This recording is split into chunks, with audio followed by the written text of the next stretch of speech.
Willie G with the Bob and Tom Show with Costaki Economopoulos, and we are joined by Leigh Steinberg. Leigh, how are you today? I am doing great. Just another Radio Row. Super agent. Eight first overall picks in the NFL draft. Yes. That's the record, right? I'm only competing with myself. I was going to say, I can't imagine anyone's even close to that. I hear a lot of successful people say that. I've got a lot of questions for you, Leigh. Number one, why do teams not do a full teardown the way that the Browns did and start over from scratch? Why do we not see more of that sort of movement in the league?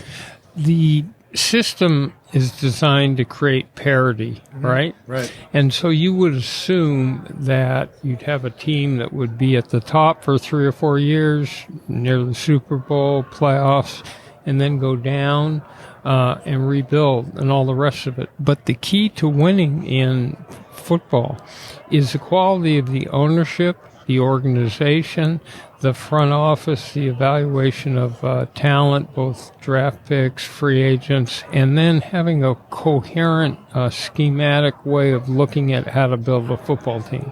And what you see is that the New England's Pittsburgh, where my old client Ben Roethlisberger just played 18 years without ever losing once. So that's not supposed to happen with a draft that redistributes talents and free agency and a salary cap. Right.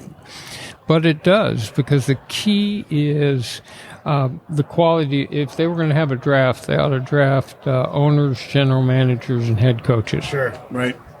But as a fan, I feel like I want to see more foot on the gas the way the Rams are doing now, or full brakes the way the Browns did a few years back. Why don't we see more sort of those extremes? Those are kind of outliers, right? They are, because what the Rams do is they spend up to the edge of the cap.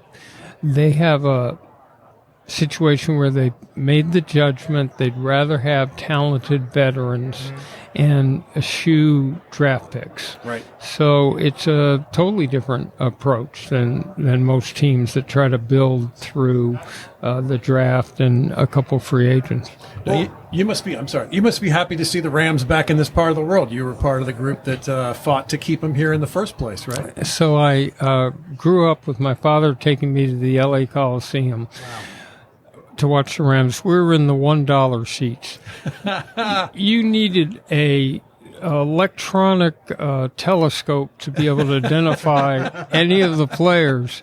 But the reality is I fell in love with football. And then later, when the Rams were going to leave Los Angeles, I was chairman of Save the Rams. And we had 125 businessmen. We fought hard. We got the league to vote down their move once, but we lost them, and then I've been active in trying to bring football back here. So my childhood team, football back in Los Angeles, what could be better? Oh, I love it. To backpedal just a little bit, talking the Rams and the Browns specifically, that OBJ trade mid-season was incredible and affected the locker room of the Rams. I think it set them up for success. What can you tell us about negotiating a contract mid-season? It's an unusual situation because you might be negotiating an extension, but rarely would you be competing to try to sign a free agent. And one of the problems with the cap is that if a player gets injured at a significant position mid-season, you not only can't find the player to replace him, the backups now tend to be at the minimum or aging veterans. So if the offensive tackle was A grade, you're not going to A minus, you're going to C plus. Right. And so it gives a disproportionate impact to injury. So teams that can find a way to make, you just don't find players like Beckham available mid-season. Sure. Right. Do you think that with negotiating contracts, do you think that it's new Well, what I'm trying to ask is a 22-year-old kid now the same as a 22-year-old kid from 2 decades ago? No. Has social media affected it? They're not. Okay, perfect. They're not. They grow up on social media. I was sitting on a plane the other weekend, and this kid is doing amazing things on his iPod, and asked his mom how old he was, and she said 3. And he could do it better than me. So they grow up this way. They're totally conversant with social media.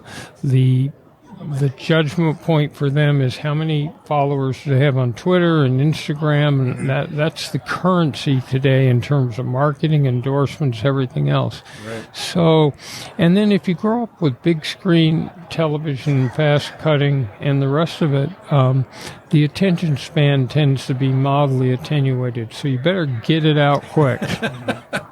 Now, you've seen all these years, these players come and go, these high-profile names that drop off the map, and these relative unknowns who rise through the ranks and become superstars. Can you put your finger on what's happening with the success stories and the failures? Is it ethic? Is it overindulgence? What's happening with these guys? So it starts with work ethic. It's someone who has a desire to be great, and notwithstanding anybody from the outside telling them anything, they're just going to grind and grind until they get it right.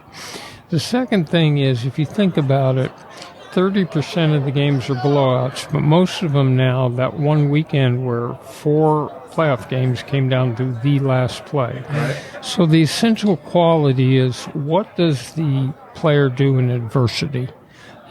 The quarterback's throwing a couple interceptions, the crowd's starting to boo, the center's looking at him like he's on hallucinogens. What happens now? Can he compartmentalize, adopt a quiet mind, and elevate his performance in critical situations to take his team to and through victory? So the players with that work ethic, who take care of their bodies, they're never out of shape, they're always trying to get better. You can go to a scouting combine and see how high someone can do a vertical jump and how fast their 40 is, but that doesn't measure how they will be in critical situations. Can you, when you sit down across a desk with a 20-year-old, can you kind of see the arc? Do you sometimes you have a gut feeling which way this is going to go? Yes, you can. So when you sit with Patrick Mahomes, you're sitting with someone who is grounded, composed, and his reaction to losing the game was he went right back and started training again. Right. Just, okay, let's just turn the page and go. Right. Speaking of athletes taking care of their bodies, can you tell us a little bit about the Brain Health Summit that you're hosting this weekend? So I had a crisis of conscience back in the late 80s, representing half the starting quarterbacks.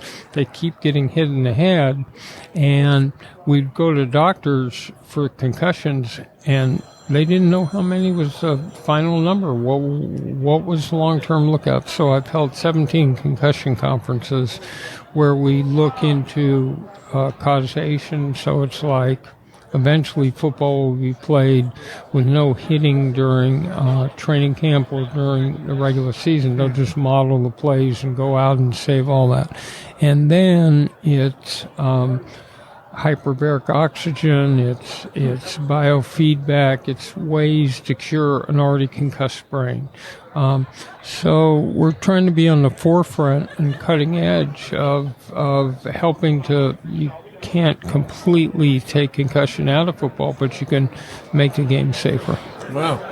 I have a question that I asked Thomas Dimitrov earlier. I'm still trying to get my head around how some of this works, so you might have to educate me a little bit. Take the example of, I'm a Falcons fan, and they took a bunch of Matt Ryan's money and sort of pushed it down the road for a couple of years, right? Has it ever happened that you do it the other way, that you kind of overpay him now and save money to have a more competitive team in the coming years? Is that possible? So the definition of what counts against the cap, right, is if you have a contract that's got a signing bonus, the length of the contract gets divided into that signing bonus, right, and it amortizes out every year. So $10 million bonus, 4-year contract, $2.5 million counts against the cap each year. all of the salary counts against the cap. Right. So what they generally do is replace a huge salary with a new signing bonus, drop the salary, and it gives them more cap room. But they always use it to push it out into the future, right? Does it ever go the other way ever? Has that ever happened that you're trying to spend the money now with a losing team? Right. A losing team may try to stack it up. All right, well, that was Leigh Steinberg. Thank you so much for talking to us today. I hope you have a great time at Radio Row. My pleasure, guys. Real pleasure. Thank you, sir.